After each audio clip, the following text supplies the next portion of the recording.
We all want to be lean to look like our favorite anime characters and take our shirts off with confidence. And everyone knows if you want to lose fat, it's all about diet. But even though it's simple to understand, it's one of the hardest things to get right. Meticulously writing down every portion and every calorie, making sure you eat the right foods, fighting the temptation to reach for that cupcake. But it doesn't have to be this way, because in this video, I'm going to share with you 5 diet hacks that I've used over my 6-year calisthenics journey that helped me to get lean with minimal effort and without getting hung up on counting every single calorie.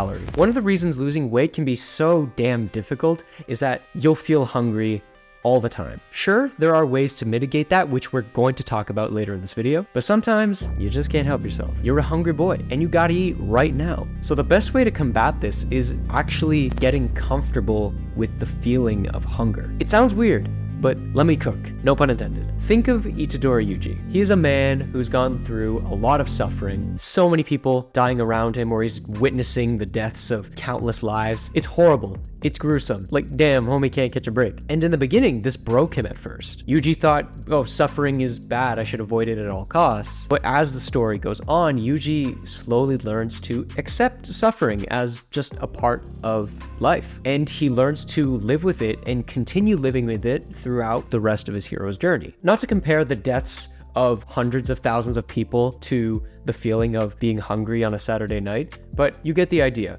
We need to reframe hunger in a similar way. There are going to be some days when you're feeling super hungry, even though you've probably eaten like 2,300 calories already. Instead of thinking of that hunger as something to get rid of or avoid, just treat it like a normal part of the process. Think of it as like the expected cost that it takes to get the physique of your dreams, and just reframe it as this feeling of self-discipline and relentlessness, just like Itadori Yuji, or any other character for that matter that has to go through similar trials to get what they want. Now, I'm not saying starve yourself. Please eat enough so you can grow big and strong. But if you're feeling hungry and you can't eat anymore, just bear with it until you go to bed. And after you wake up, you're going to feel your hunger levels go back to normal. It's a small mindset shift, but it's a really powerful one. But if you are looking for a diet system that will help you build muscle and get shredded without feeling like you're starving yourself, then check out my Shonen Shredding System. There you'll get a complete 12-week eating guide to get you looking shredded just like your favorite anime characters, with sample meal plans, meal prep guides, an eating out guide, and a whole lot more than I can fit into this one segment. This system is designed to get you as shredded as easy as possible, as fast as possible. All you gotta do is follow along. So click the link in the description to check it out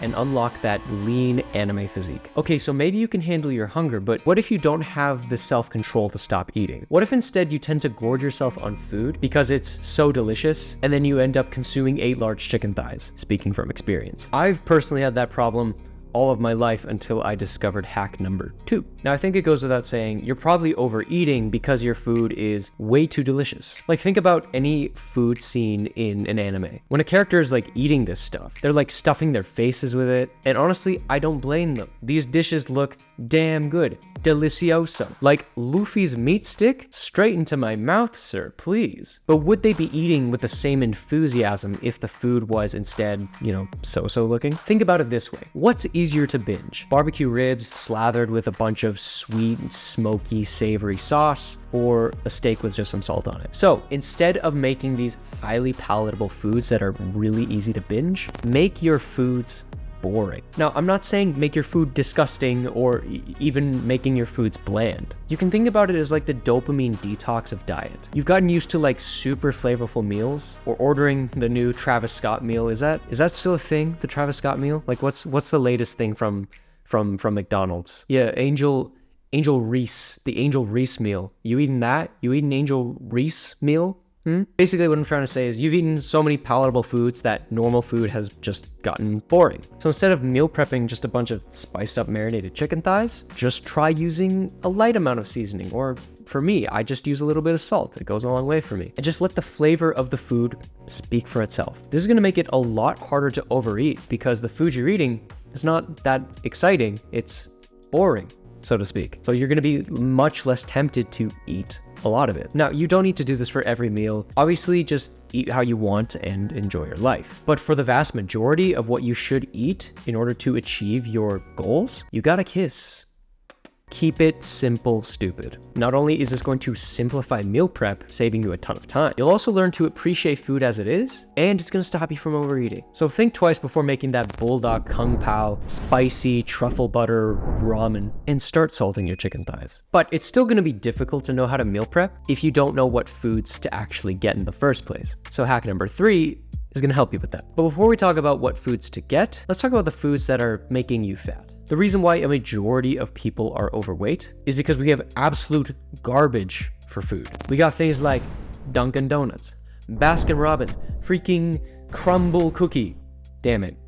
Those things. Now these foods don't directly make you fat per se, but the fact that they're so tasty, have a crazy amount of calories, and filled with a lot of junk your body doesn't need, or worse, hates having inside of it, it's going to confuse your satiety, it's not going to offer any nutritional value, and all of that together is going to make you hungrier. Obviously, you'll want to avoid these foods. But then how do we know what foods are right to buy? Well, the simple hack to knowing what foods will actually help you lose weight and stay lean is buying single ingredient foods only. How many people do you know have gotten fat only eating steak and broccoli? Simple single ingredient foods like that. Like, you could probably crush 2,000 calories of pizza on your own, but 2,000 calories of steak and broccoli? That ain't happening. Good luck making it to 1,000. But eating single ingredient foods isn't just the key to losing weight and getting lean. It's actually the key to staying lean for the long term. If Sung Jin Woo, he came back after a hard day of grinding dungeons, only to consume like a Dr. Pepper and a Papa John's pizza, bro wouldn't build any strength. No magic system is gonna fix that diet, and ain't no way he's getting more aura. Sung Jin Woo, more like Sung Jin who gave that boy a snack.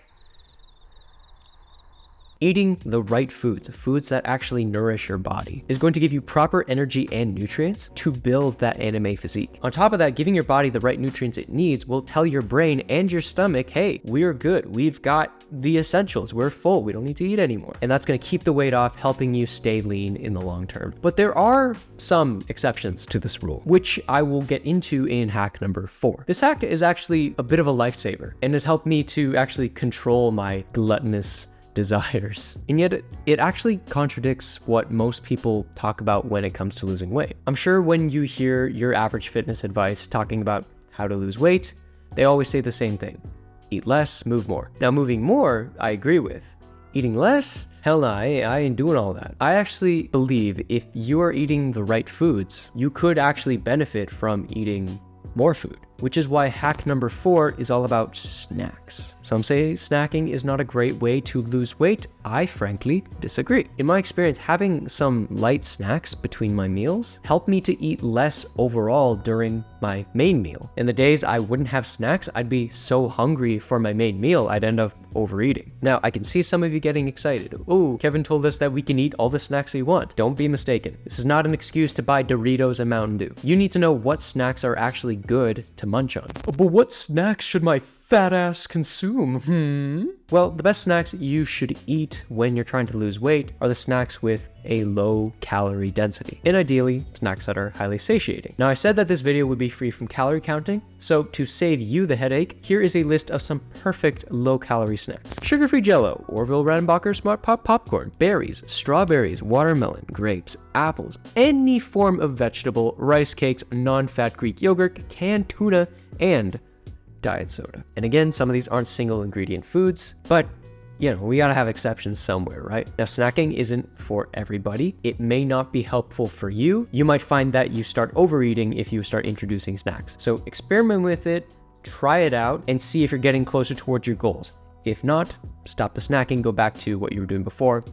It's as simple as that. And the last and final hack on this list is probably the most effortless of them all. In fact, it's so stupidly simple. You could just combine this with hack number 3 and you'd probably be good to go. If you can imagine the most, fattening foods out there, there's probably a few ideas that come to mind. But a majority of the time, it's stuff like pizza, pasta, pastries, candies, etc. So the easiest way to lose fat is by avoiding stuff like that, by lowering your carb intake. Now, I'm not trying to say carbs are evil or trying to stop anybody from eating carbs. Carbs are something that you probably should eat as a human being. But lowering the overall carbs that you do consume can passively help you lose weight. For one, carbs in general have a lot of calories in them. Think of like sushi and pizza. A majority of those calories is going to come from the rice, it's going to come from the flour, and that's contributing to the overeating. Second, carbs tend to increase your feelings of hunger, and they are a lot easier to consume. And third and last, carbs hold on to a lot of water. So lowering your carb intake can help you lose a lot of water weight in the beginning and make you look less bloated, looking more lean. But no matter how lean you are, you're not gonna look like an anime character if you ain't got no V-taper. So if you wanna learn how you can get that V-taper with just 90 minutes, check out this video right here.